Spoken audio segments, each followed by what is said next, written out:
I'm going to bring you on our first wonderful act of the evening. He's the man his family calls, oh God, bad. It's the very wonderful Peter Edge.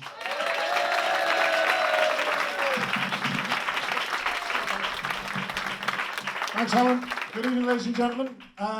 It is a bit warm, isn't it? It is a bit warm. But I'll tell you what, this isn't hot. Hot is sharing a bed with someone going through the menopause. That's hot, believe me. Honestly, you should get a little adapter to attach to them, and then you could just plug them into the national grid at night.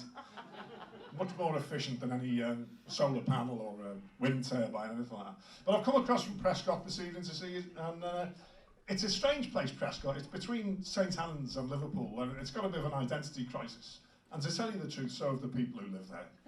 And it's hard as a kid growing up there, because you need to know where you come from.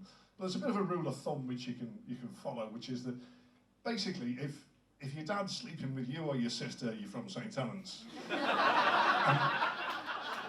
If he's sleeping with your mum's sister or her mate, then you're from Liverpool. So, well, thankfully I'm from the Liverpool side, so I'm safe with kids. I've got three of my own. I've got three daughters. They're great, love them to death, fantastic girls they are. But God knows it's hard sometimes being the only bloke in the house. You know, because I'm outnumbered 5-1. Because there's the three girls, there's my wife, and God love him, even the dog now identifies as female. Because it's just less hassle, you know what I mean? And it's hard, you know, I don't know if you know this, but when women live together, there's some biochemical self-defense mechanism that kicks in and makes them form a coalition. You know, like Charlie's Angels, or in my case, the Witches of Eastwick. And they all gang up on you. And I haven't been right since 1998 about anything. And you argue with one of them, you argue with them all. Honestly, you really do. And the slightest thing will kick them off. Oh, that's a nice top. What do you mean that's a nice top? I'm just saying that's a nice top. What's wrong with my top? No, there's nothing wrong with your top. I'm just saying it's a nice top. So why are you having a go at my top? And then the second one kicks in. Why are you having a go at her top? I'm not having a go at her top. I said it was a nice top. So why are you having a go at it? I'm not having a go at it. And then the third one kicks in. And what are you doing having a go at her top? I'm not having a go at her top. Yes, you are. And now you're shouting. I'm not shouting. You are shouting. Look, you made her cry. And then the wife kicks in. Who's made you cry? He has. Shouting at her over her top. I'm not shouting. It's a nice fucking top.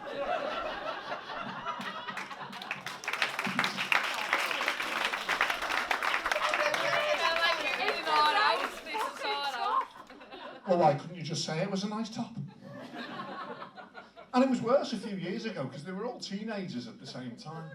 I mean, not the wife, obviously. You know. Like I say, I'm not from St Helens. But, yeah. In fairness, I'm very proud. I'm very proud of them. They're great girls, they really are. They've grown into strong, independent women. Well, what I would describe as like feminists with a small f. Unlike a friend of mine who is a feminist with an F that big. And she's always going on about, you know, diversity and inclusion and all this sort of stuff. And she's a construction lawyer, she works in the construction industry.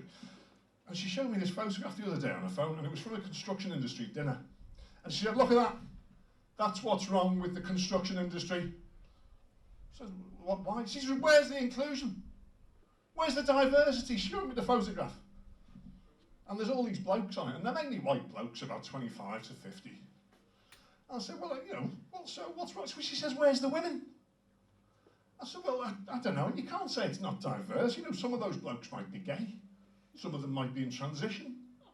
Some of them might be mixed heritage, just very light-skinned. She said, but there's no women included.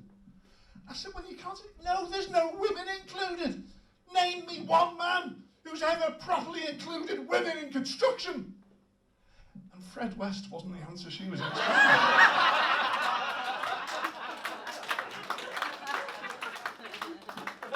That didn't go down very well, I have to say. Anyway, yeah, I'm very proud of it. The youngest girl's getting married. She said she's getting married, and we couldn't be happier for it. Well, we couldn't be happier until we found out how much it was going to cost. And I don't even know how much, so I googled it. 2019, cost of an average wedding, £30,000. £30,000. So I googled the divorce rate. Average divorce rate, 2019, 42%. £32,000, 42%. Work it out for yourselves. So we've been looking at ways that we might be able to save a bit of money on the wedding. Wedding photographers, 1,200 quid a throw. When me and my wife got married,